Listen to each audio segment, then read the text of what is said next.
What is going on, world? What's up, YouTube? It's Zero here. Today I'm bringing you guys a brand new episode of the 8 Below Show. Welcome everyone to 8 Below. Thanks for being here, everyone, for episode 9 of the show. Super excited to get into this thing, guys. In today's episode of the show, we're going to be talking about some more StarCraft stuff, as well as Gears of War Esports. And then we're going to be talking, of course, about StarCraft 3 and Gears 6, and kind of the future of some of those franchises, which we've been doing here for a while. We got some new updated information for all of you, so I'm really excited to get into all that stuff here today.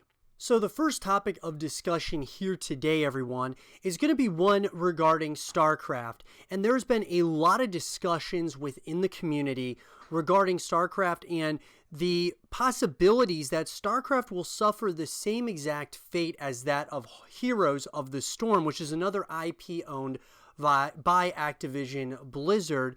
So let's talk about it. So guys, Heroes of the Storm is of course an IP owned by Activision Blizzard, and they have really suffered in a way in which, when we speak of suffering as far as Heroes of the Storm is concerned, we are talking about that of the esports side of things. StarCraft and Heroes of the Storm are basically on completely different avenues, or I guess you could say they're in completely almost different stratospheres as far as how things are run as far as from an esports perspective. But what ended up happening was, guys, Blizzard decided to put so much money and resources into the Heroes of the Storm circuit as far as that's concerned with esports, and it ended up kind of almost overextending to a point in which they absolutely had to cancel the Heroes of the Storm esports side of things, which is an extremely unfortunate thing because lots of people lost their jobs and things of that nature. So I think that it's important for us to kind of emphasize what, kind of happened with Heroes of the Storm in order to kind of look at, could the exact same things be happening in the future here with StarCraft? Because that's the concern of a lot of people in the community, and something that I've been getting a lot of questions about are the thoughts to, will StarCraft end up, suffering the same fate as Heroes of the Storm from an esports perspective? Like, will they, as in Blizzard and Activision, will they decide to completely stop supporting the esports side of StarCraft, which of course is the World Championship Series? And so, in all honesty, guys, I really don't think that StarCraft will suffer the same fate. However, there's always that possibility, right? But I do think that with Heroes of the Storm, it's completely different than that of StarCraft. StarCraft has been a franchise that has been around for a long time now and has a real supporting fan base, right? That really puts their money where their mouth is. And with Here's the Storm, I don't think they gave it enough time to really build up a following of that of like StarCraft. And even if they did, the fact of the matter was that they were really overextending, everything from the production value, even though the production value was incredible on the Heroes of the Storm, esports side of things.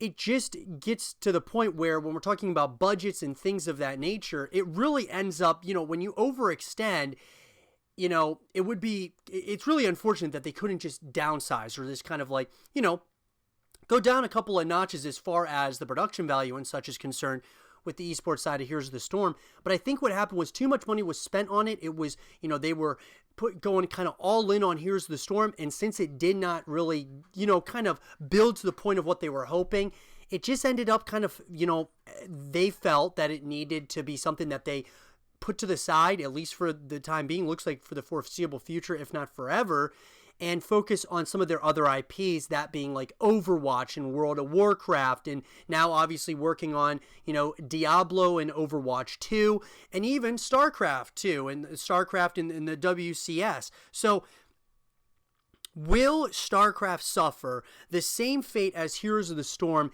in the sense of the esports side of things? And I do not think so, guys. I don't believe it's going to happen because StarCraft has a very passionate fan base, one that puts their money where their mouth is, and there is there's still a significant amount of players, especially now that the game has gone free to play. And I just think that StarCraft has just is a stronger brand, brand value that comes with StarCraft, the greatest real-time strategy game of all time. And I just don't think that will happen. Now, obviously, guys, anything can happen, right? For me personally, I just don't think it's going to suffer that same fate as Heroes of the Storm. And I think the way in which they're making sure that doesn't happen is because with StarCraft, they have downsized, or they've kind of brought that bar down a few notches when it comes to the WCS. They've kind of made it, the production value not quite as good as it may have been in the past, because they want to make sure that their budget doesn't, they overextend, kind of like they did with Heroes of the Storm, and they end up having to stop supporting the WCS, which would be absolutely terrible. It would be devastating. It would send ripple effects throughout the entirety of esports, similar to what happened with StarCraft. StarCraft's been kind of like that pioneer game or pioneer title in esports, kind of starting everything with esports, right? At least one of those, first games that really got esports that kind of really took it to that next level. And then, of course, other games, of course, have overexceeded that, but it really started with StarCraft. Well, StarCraft also was kind of where it kind of started with the match-fixing scandal, and that sent ripple effects through all of esports. So really, whether you like it or not, StarCraft is kind of one of those titles that whatever happens to it, it sends ripple effects throughout the rest of esports. I think it's very important that StarCraft stays, around as far as from an esports perspective as well as a support perspective by the developers, and that's why we've been trying to echo StarCraft 3 into existence. But with that being said, we are going to be talking more about StarCraft 3 later on in the show, but I think right now, guys, and I kind of want to pass the question on to all of you. Do you think that StarCraft is going to suffer the same fate as Heroes of the Storm? I do not believe so, guys. I think that StarCraft is a very strong brand, but it's up to us as a community to voice our opinions, to voice the things that we think that Blizzard is doing right, wrong, and what they need to do different moving forward with StarCraft, so we see the continuation. And that's why with StarCraft 3, I believe that we would have another 10 years or so of StarCraft that we could really enjoy from an esports perspective, as well as just from an entertainment aspect as well. So that is my long answer to this question. Let's go pass it on to all of you. What do you guys think? Let me know in the comment section below. Will StarCraft suffer the same fate as Heroes of the Storm? And then, guys, moving on to the next topic of discussion here is I want to get over to some Gears of War stuff, because Gears of War had a really great event that ended up happening over in San Diego, and I wanted to talk about it, guys. It's, obviously it, happened a little while ago, but I want to talk about it because this was a huge event for Gears as far as from a perspective, like some history was made here. I believe what happened at Gears, or the San Diego Major, was the greatest comeback in Gears esports history. So let's talk about it. So the San Diego Major in Gears of War, or Gears 5, was it was an epic tournament on many proportions, guys. I mean, just absolutely, the production value was great.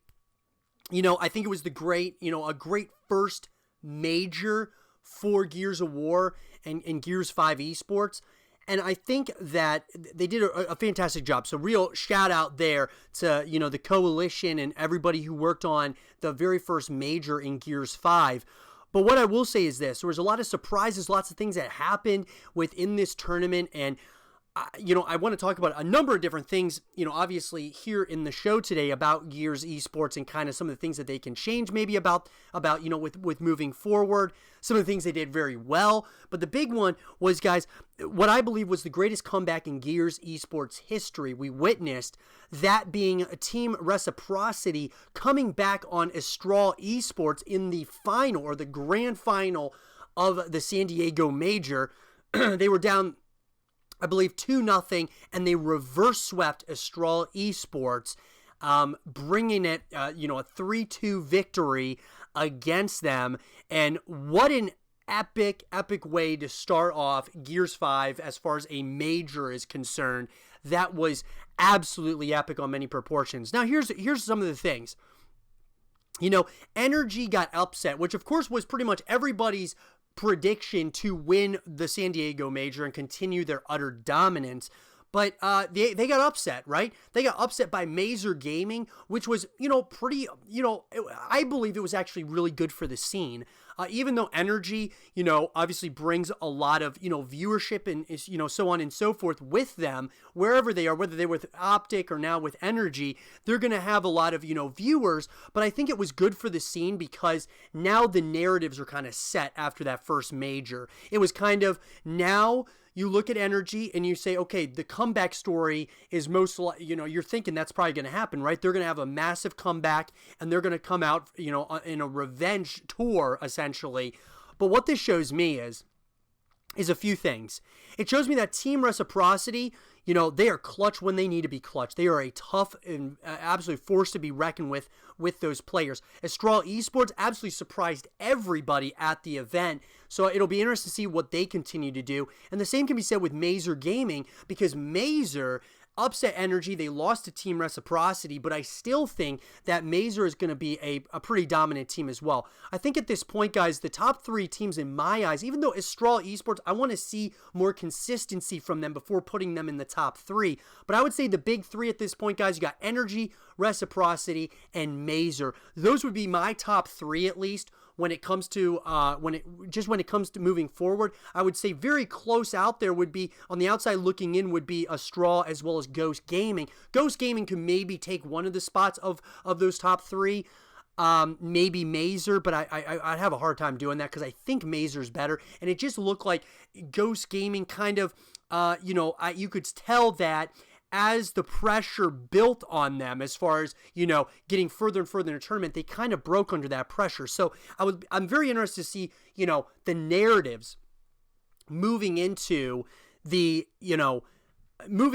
next majors, right? Mexico City and all the other stops, right, on the circuit is going to be absolutely incredible, because I think the narratives now are Reciprocity have taken the throne from Energy. Even though Energy has won so many times, and I know they won the very first technically tournament of Gears 5, that being the E-League Invitational. That was back when they were with Tox Gaming, but I think that now the narratives are built. You got Team Reciprocity, who was absolutely the most clutch team without a doubt at the San Diego Major. And then Astral Esports, or that Dark Horse team, you got Mazer, who upset Energy. There's going to be narratives around that as well. And Energy now getting knocked out a little bit early. There's going to be a little bit of a revenge tour, I think, is going to be happening in the rest of the year, I would say. And I'm glad it happened in the way it did, because I think now it's built out the rest of the year. It's like, okay, someone right off the bat, a different team other than Energy, has taken the throne. So now it's building those narratives for the rest of the year, which I think is going to be great. It's going to be really good for the scene. It's up to us, though, guys, as a community, to continue helping build the Gears esports scene and just the Gears scene in general, right? Watching your favorite streamers or watching your favorite content creators on YouTube will help build the scene over time. And it's just up to us, guys, as a community, working with the coalition, and the coalition obviously doing their part and promoting these things in a way in which as many people we can kind of get the Gears esports out to the masses, and just Gears 5 in general out to the masses, because I think it's a fantastic game, fantastic entry into the Gears franchise. So I would love to see, that, moving into the continuation of Gears of War, but also just kind of moving us into the rest of the year. What did you guys think about the San Diego Major? Let me know what you guys think in the comment section below.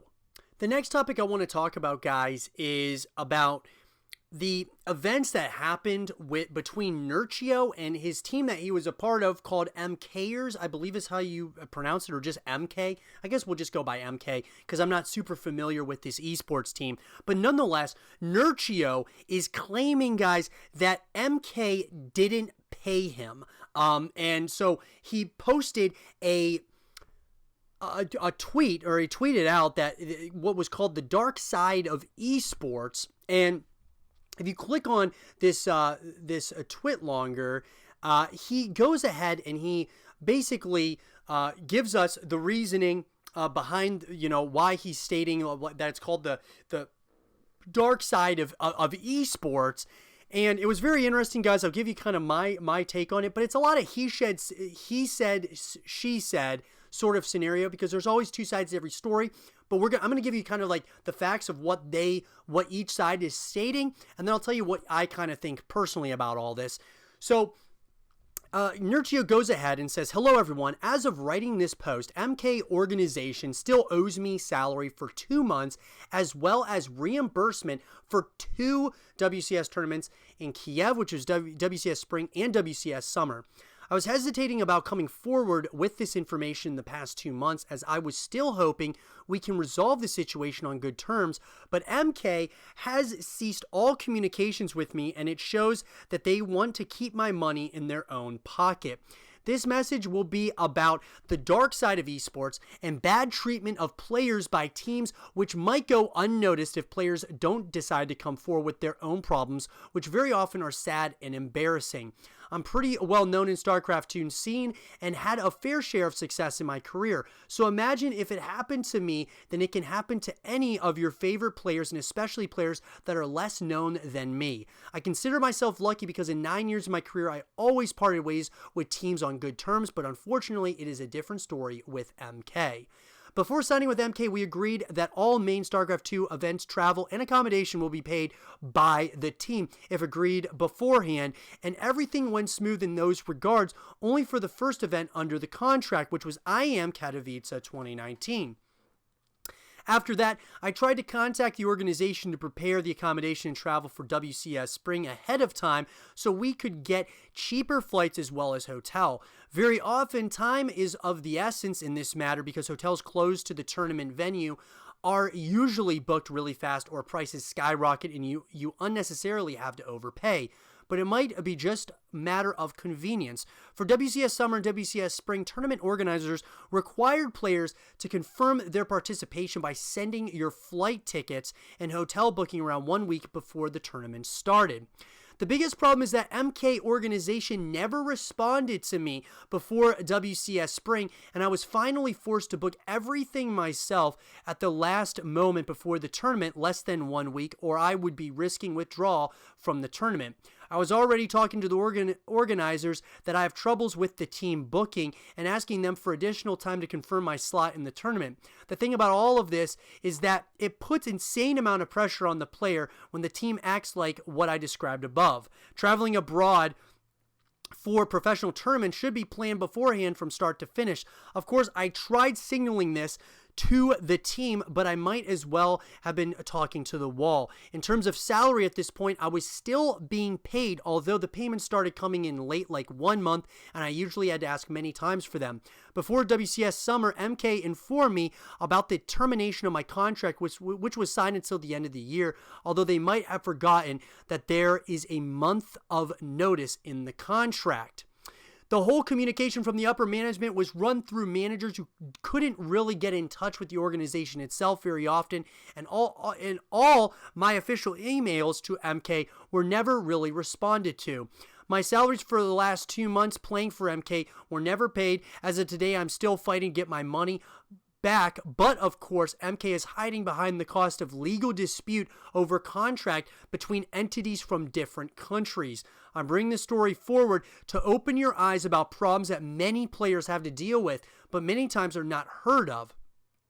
If it happened to me, it can happen to anyone in StarCraft 2 scene. We need to hold accountable those teams that hurt the players and fail to fulfill their obligations, because it is not always possible or easy through court. Thank you for reading. A reminder to support your favorite players in the best and the worst times. So guys, for those of you who have been accustomed to my YouTube channel, I'm a big fan of Nurchio's. I really love his style of play. He did kind of fall off a little bit as far as, he was definitely one of the best players out there for a period of time in years past, but he hasn't really been doing quite as good in tournaments. But nonetheless, this entire situation is... It's not very surprising, to be honest with you guys. This is just another kind of example of players not getting paid what is due to them from an organization, especially one that may not be bigger, one of the bigger organizations out there. This is a team. MK is a smaller team. or a smaller esports team in the grand scope of things. But if this is true, they need to be under significant pressure. And it seems like they certainly were under some serious pressure from people when they tweeted out what they ended up doing, which was basically posting, guys, the dark side of pro players is what they tweeted out. And then they linked a twit longer, basically trying to put this back on Nurchio like it was his fault, that, communication and such.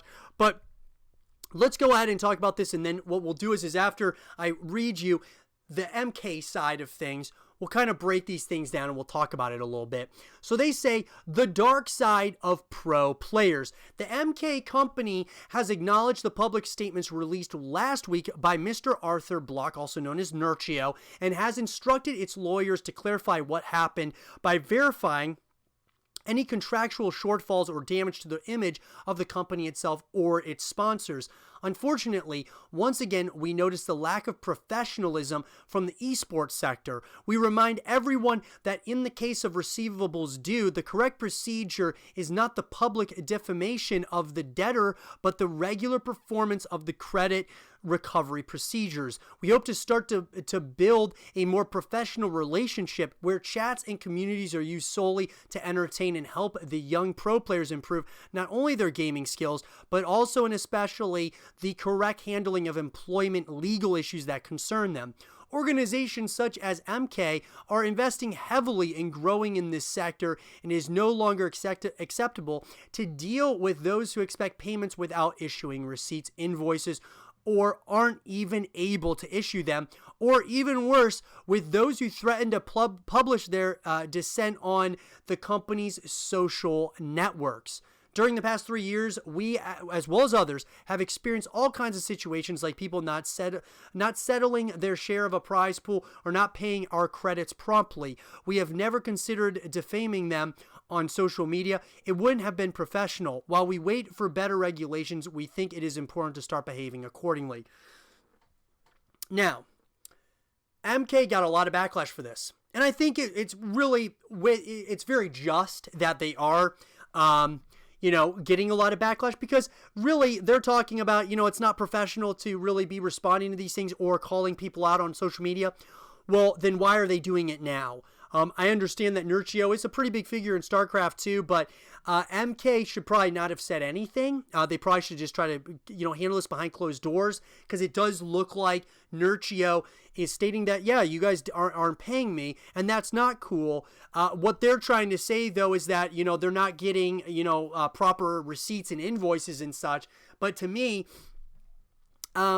it's like, look, he shouldn't have to have, proper, he shouldn't have to have receipts and things of that nature. They're supposed to be taking care of the, if it's agreed upon in the contract that they're supposed to pay for his travel and such to tournaments, they should have those receipts and such. There shouldn't be this, this disconnect. But that being said, I'm not going to completely, obviously we don't have all the information. Obviously Nurchio did disclose, a lot of things, and certainly MK has given, kind of their response. I do think it's one of those things that we're not there yet as far as esports is concerned, being able to, we're not at a point like traditional sports where you never really hear about contract, issues as in from the standpoint of, a player's not getting paid or something. Sure, like in football, a lot of the players will, get the franchise tag because they just decline the amount of money that they're getting. But see, we're not there yet in esports. Esports is still very young, and we're still trying to figure things out. But it's not okay for an organization to take advantage of their players and, not pay them, especially when that player has a lot of brand value to them that they are giving to a team or a company like MK, where Nurchio, who's a pretty big figure in StarCraft, just by him promoting MK, whether that's on his jersey or however the case might be, that is helping build the MK brand. Whether you really think about it that way or not, they are really helping build some of these brands. And so MK as an organization, I think that, they should not have responded whatsoever. they're concerned about the damage of their own image and such. Well, you should be concerned about that when, you got to be dealing with these things behind closed doors. I mean, we look at, situations like that of, Tfue versus FaZe Clan. You think about that in the terms of, his contract. He didn't like his contract and such. He wanted to get out of it. Those things could have been dealt behind closed doors. And I know they were, FaZe said they were trying to get those things, worked out, but apparently wasn't going anywhere. So obviously he went public with it. And this is kind of a similar situation where it sounds like Nurchio's tried to get his money and MK is being very difficult about it or stingy about it or not working very well with him. And, obviously it's come to this and now we see this, and the backlash from MK was absolutely, it was significant to say the least. I mean, they got a ton of backlash, but I think, guys, even though, generally speaking, myself, I take I'm one of those people who will take the side of the player almost always over the organization, because there's a lot of times a lot of the higher ups at different organizations can be corrupt. And that's just facts. No matter what, what company you're looking at, there sometimes can be things that, of course, especially in a space like esports that's very new, there can be a lot of corruption and such. So, I always usually take the place of, support the players over that of the organization. But once again, I think that we really need to figure out, like, all in all, was MK, like, what are they talking about here? Because they're trying to say that, they're kind of saying that, they don't want their image to be damaged because of this, and they don't want their company or the sponsors themselves to kind of like pull out from working with MK. It's one of those things that you better deal with the situation very, very delicately, and I mean in a way that is legitimate and honest. And Nurchio has every right to that money if he is being truthful about it, that he has not been paid and such. MK certainly did not deny that he was not paid, so there is that as well. I want to know from you guys, what do you guys think about this? The players versus the teams. To me, a lot of times it almost looks like, is it really worth even being a part of an esports organization at this point, especially one of the size of, say, MK? I guess if they're going to pay you a salary and it's within a contract, I mean, without a reputation, which MK doesn't, at least to my knowledge, doesn't have much of a reputation whatsoever in the esports sector. I mean, why even be a part of a team like that? I mean, I understand that you can, obviously getting a salary is very important, but I feel like you can, there's other means in which you can be making a decent living, whether that be on Twitch or making YouTube content or just going to tournaments yourself, paying for those things and trying to at least place, somewhat reasonable in those tournaments. I don't know. I mean, I know that, obviously having a contract and getting paid is very important for these players. But some of the newer teams, I just don't know. And I don't want to say that, I don't want to, kind of get between the smaller organizations and coming into this StarCraft scene or other scenes that are smaller.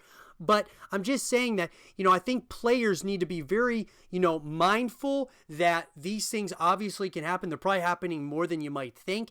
And just to be smart about it and, have a good a legal advisory team with you at all times, so that you understand exactly what it is that you're getting into. So the next thing I want to talk about is Gear 6 and the possibility of a Gear 6 that is set in the Pendulum Wars, because I got some interesting comments on Reddit. I think that this was something that would be a really good conversation to have, looking forward to Gear 6 and kind of the possibilities that we could be moving in a direction of, hey, maybe a really cool idea would be Gear 6 set in the Pendulum War era. So let's talk about it. So guys, this post was posted on Reddit, and I took a screenshot of it from a Dirty Junkie 758 who posted on here, am I the only one that would love a Gears game based in the Pendulum Wars? At the start of the campaign, choose a side, COG or UIR, so there are two completely different campaigns. And when I saw this, guys, I thought to myself, this would be an absolutely awesome idea. I would love to see something like this. So, a Gears game set kind of in the Pendulum Wars. It got a lot of upvotes on the Gears of War, the official Gears of War Reddit. And I gotta say that the Pendulum Wars would be really cool because you'd be going back in time. Now, here that's really an idea, I think, that could really happen after Gears 7. So let's just think about, kind of the timeline here of what we're looking at, guys. So obviously we're in Gears 5 right now, playing as Kate Diaz. You still got Marcus, you got, JD, or, is JD or Del, who is, the one that's actually going to die in canon? We'll probably find out in Gears 6. But once we get to Gears 6, I think that we as Kate Diaz, probably, still playing as Kate Diaz, hopefully we'll be able to play as her and a little bit of JD, a little bit of Marcus. That would be kind of cool. Kind of switch it up between the characters. But what would be really cool in my eyes is seeing us move in a direction where we're going after, obviously, the Swarm Queen, and then, that builds into, Gears 7. Maybe Kate Diaz in Gears 6, at the end of Gears 6, becomes the Swarm Queen, and then in Gears 7, JD and Marcus, decide to, try to end this thing once and for all and try to save Kate from the Swarm, which I don't know if that would happen or not. But let's just, theoretically, let's just say that. So Gears 7 ends that trilogy, right? That Rod Ferguson was talking about, because Gears 6 and Gears 7 have been confirmed at this point.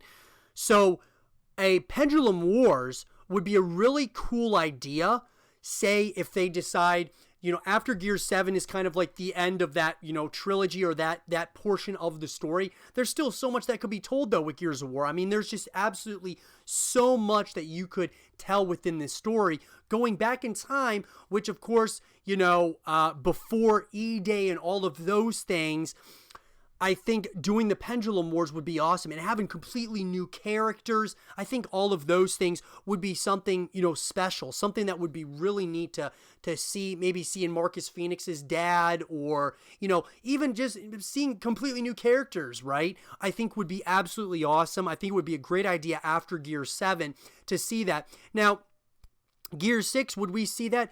Probably not. I doubt it. Depending on whether they think they should continue with the story, all depending on, the success of Gears 5 and such, because I think a lot rides on that, right? And it seems like Gears 5 has really sold well and all of that, but I would say you probably want to continue going in the direction you're going, right? You started with, the Ultimate Edition into Gears 4, you got Gears 5 now.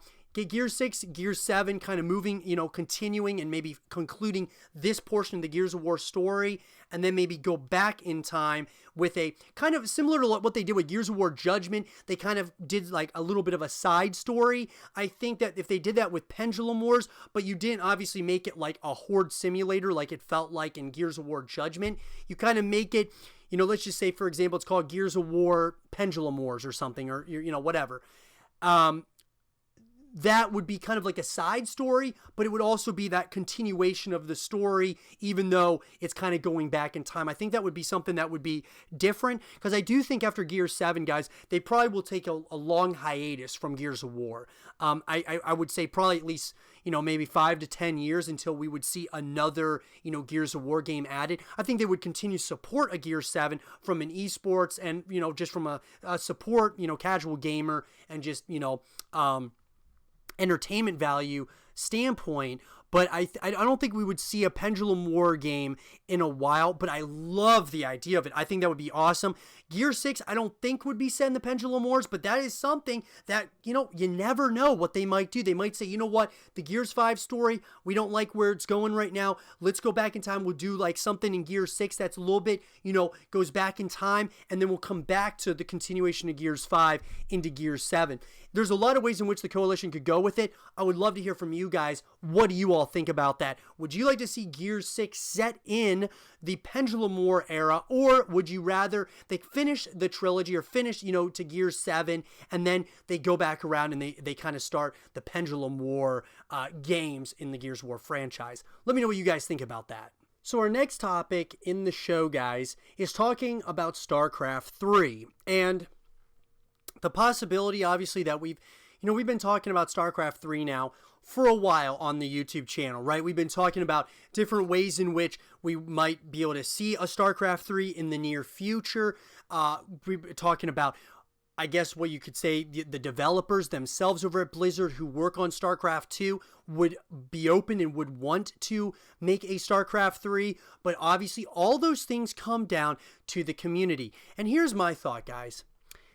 The question I'm going to propose to all of you is, will StarCraft 3 get announced this year? Okay, so will we see it announced this year? Well, let's talk about that, because I think that a lot is weighing, a lot is on the line when it comes to StarCraft 3. And I really just think, the StarCraft IP in general, right? I think the longer that we go without seeing a sequel to StarCraft, the longer or the more possibility there is that they will, stop the WCS circuit, that they'll stop all esports related things within StarCraft. I just think that there's a chance of that. The support of StarCraft may end if we don't see a StarCraft 3 announced at some point in the future. So here's what I'm going to say about that. I have preached and explained on this channel why a StarCraft 3 needs to be echoed into existence by us here at the community, here in the StarCraft community. We as a community, though, need to kind of keep an open mind, obviously, for StarCraft 3. And I think that there's a good chance, guys, that StarCraft 3 may very well get announced this year. And here's why. If you think about it, there has been two, not one, but two StarCraft games that have been canceled, right? That they were working on. Both were FPS shooters or FPS games within the StarCraft universe. One was called StarCraft Ghost. The other was an untitled StarCraft first-person shooter game that got canceled. I believe it was early 2019. But nonetheless, what that tells me one big thing. And that is that they still want to make StarCraft stuff. It may not necessarily be a real-time strategy necessarily, but they want to continue sticking with things within the StarCraft universe. So, number one is they're obviously trying to work on stuff within StarCraft and the StarCraft community. And that is obvious because there have been two canceled first-person shooter StarCraft games that have been made or were being developed and then they were canceled. So obviously there is a big, there's probably a want over at Blizzard for something, to continue the StarCraft universe. Number two is this. We as as the community, right? When we look at, when you look at just the landscape of esports and all of that, right? Well, there really hasn't been that many real-time strategy games that have come out, right? I mean, if you really think about it, I know Age of Empires was announced and, a number, there's always, real-time strategy games that have come out, but Blizzard owns real-time strategies. I mean, they are like, they own that space. So you got a Warcraft 4 that could be announced. You could have a StarCraft 3 announced to continue, the success of real-time strategies because there's still an audience for it. There is still a big audience for it. Sure, it's not like the size of a third-person shooter or first-person shooter, but the idea, though, is that moving as we're continuing, the over the years and the progress of esports, the progress of gaming, I think that people may come back around to real-time strategies if they're made continuously. The next thing, though, is the timeline.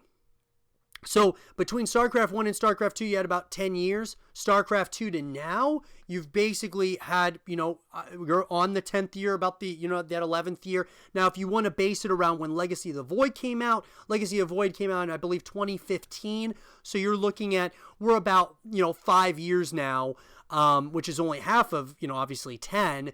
But at the same time, it seems like there's a new StarCraft every, 10 years, at least at this point. So we're due for a StarCraft, or at least a StarCraft 2 expansion. But I believe, guys, that the reason in which a StarCraft 3 needs to get announced, and I believe it will get announced this year, is because of, the history of StarCraft 2. StarCraft 2, of course, was kind of like the pioneer in esports, but at the same time, it also was the kind of the beginning of that, the match-fixing scandal, which really hurt the StarCraft scene. A StarCraft 3 would be a new beginning almost for StarCraft. It would be kind of, clean slate, essentially. So I think that a StarCraft 3 needs to be echoed into existence. I think that we're building momentum, though. I think there's more people that are saying, hey, yeah, a StarCraft 3 is a great idea. We would love to see this. I've gotten a lot of backlash over the course of time that I've been making these StarCraft 3 videos, just people saying that, no, we don't need it. StarCraft 2 is fine. And I'm not saying that's not fine. I love StarCraft 2. It's one of the greatest games all time. I got posters of it. I play it. I mean, it is a great game, guys. It's a great game. But let's take a leap of faith here. Let's take a leap of faith in Blizzard, right? Like a company that still's got it. As far as from a graphic standpoint, Diablo 4 looks incredible. I mean, amongst the other games, I mean, World of Warcraft Shadowlands and even Overwatch 2. I mean, look, they still got it as far as that's concerned. The story of StarCraft was never, the strong point of StarCraft. It was always the gameplay. It was always, the multiplayer and such, which has been supported this day in StarCraft 2. Imagine updated graphics. Imagine even a better story. Imagine, just a continuation of the real-time strategy genre in StarCraft. Because a lot of people thought, oh, dude, StarCraft 2 is not going to be as good as StarCraft 1. And some people, thought that StarCraft 1 was better, even to this day. But StarCraft 2, better graphics, a lot of different ways in which I believe StarCraft 2 was better than StarCraft 1. Not taking anything away from the original StarCraft, even though I thought it was, great and it was very transcending for its time. But it's time. I believe it's time that StarCraft gets announced. Do I think it's going to be this year? I think there's a chance. I do. I really believe that there's a chance, kind of building off of the 2019 BlizzCon. They announced so much stuff. I'm hoping we see something with StarCraft, even if it's just, give us something. Give us, obviously I don't, if you're going to announce a mobile game for StarCraft, at least announce that there's going to be a StarCraft 3 as well as the mobile game, right? Give us something that we can see that's the continuation of the story, the continuation of the StarCraft lore, continuation of the esports scene in StarCraft, because we want to see these things continue, but at the same time, I just don't know how much longer they're going to go in StarCraft 2. StarCraft 2 doesn't have that, staying power like League of Legends. They say they're never going to make a League of Legends 2. They're always going to stick with just League of Legends. But that has that, League was a game that obviously, it's just been built over time, and there's no need for a League of Legends 2. But I believe that there is a need for StarCraft 3 because of the shaky history of StarCraft 2. StarCraft 3 would be that clean slate. It would be everything that we might want to know. And even if it's not good, let's just say it's not a good game, okay? We can always go back to StarCraft 2 because it's always going to be there. So I just think let's take a leap of faith here. Let's take a leap of faith with StarCraft 3 and see what Blizzard can really come up with. But like the developers said, and I've made many videos on this, that the developers want to make a StarCraft 3. They want to make it, but it's up to us as a community to voice that we want a StarCraft 3. So we got to start doing that, guys. Let's echo StarCraft 3 into existence. The last thing of the day, guys, I want to talk about is, once again, about the Gears major that happened in San Diego, and some feedback that Fallout gave after the event that I thought was really great feedback, and kind of my thoughts on adding execution to the cycle if they decide to do that, and just giving you guys some of my feedback on the event as a whole, and kind of going through some of these tweets that he posted out there. So let's get into it. So Fallout, guys, he's pretty much one of the faces of Gears of War, and one of the casters at the Gears of War San Diego major, and he tweeted out a series of tweets starting with, can we all admit that despite some of the bumps we had to get over for Gears 5 launch, this weekend felt like a redemption. New escalation, increased character movement speed, free-for-all, and amazing hype, competitive gameplay, and storylines. Gears is alive and still the game we love. 100%, I 100% agree with this. I think Fallout's right on point with that. I think them adding free-for-all, the coalition is listening to the community, hearing what they're saying, and I think that the first event was really good. I think building into Mexico City is going to be absolutely huge, because Mexico City is always the biggest event when it comes to just the Gears circuit. With that, He says, with that, my constructive feedback, we need a second game mode for variety and diversity. Fix execution and add it to the cycle. Remove active reload benefits from competitive play. Return Nasher to 6 bullets. Too much inconsistency. Make quarterfinals best of 5, and then keep free-for-all. So my overall with this, I agree with pretty much all of this. I would say execution. I said this with Gears 5. I would have, back when Gears 5, before it launched, I said I would like to see the esports scene specifically on execution, because I think it's easier for people to understand who are like new viewers. I think execution's a lot easier just to understand. It's like a search and destroy mentality, and I just think that it would be really great. Now, would I be okay with it being, with escalation? I would love that. Those are the 2 game modes I play, pretty much the only game modes I like to play personally. So I would love to see them adding, execution to, to the Gears esports scene. I think that would be great. Removing active reload from competitive play, sure. Make quarterfinals best of 5, absolutely, and keep free-for-all, absolutely. Like, definitely keep free-for-all. Free-for-all is, it's something that lots of people like. I'm not the biggest fan of it. I like doing it every once in a while, but I think it's great to have for a variety of content and things of that nature. Fallout also says that the good news, Coalition has been very receptive to feedback both at this event and in general. He states a few of those who are passionate fans of our gaming community as well, who care. And then, of course, Gears Viking, who is none other than Rod Ferguson. He says that he is a great leader who loves Gears more than anyone. 100% agree with that. And then, other than that, he says, lastly, if we're going to play a game mode, which I like, that revolves around a metagame of power weapons, make the power weapons powerful. The Nasher, Lancer, and Pistol are just as or more lethal and effective of weapons as most power weapons. Sniper, he says as an example, sniper rockets in Halo. 100% agree with this, because like with Halo, what makes Gears so awesome is that everyone gets the same guns, right? You get your Nasher, you get the Lancer, and then you get a snub pistol, okay? What's beautiful about Gears is we all start with the same stuff. Then as the game goes, you get those power weapons on the map, kind of like with Halo. And then, you want those power weapons to be good, though. And I see exactly what he's talking about. And so I think that those need to either be increased as far as the damage is concerned, or they need to nerf maybe the Nasher a little bit. Who knows? But yes, I agree 100% with this.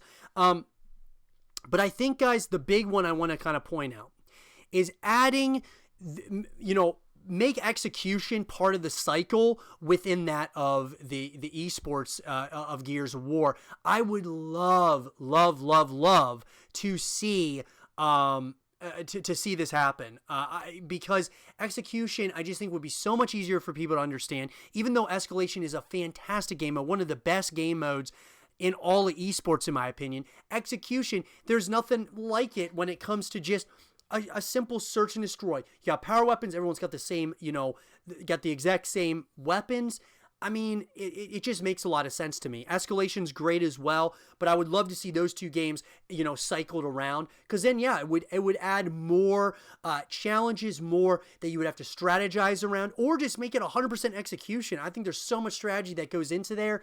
I would absolutely love that. But let me know what you guys think about that in the comment section below. All these things that Fallout essentially said, I agree with almost pretty much everything that he stated. And I think the overall gist of this, guys, is that Gears of War is alive, okay? It's up to us, though, as a community to continue the support of Gears, right? Supporting our favorite creators, supporting our favorite streamers, supporting your favorite pro players or pro teams.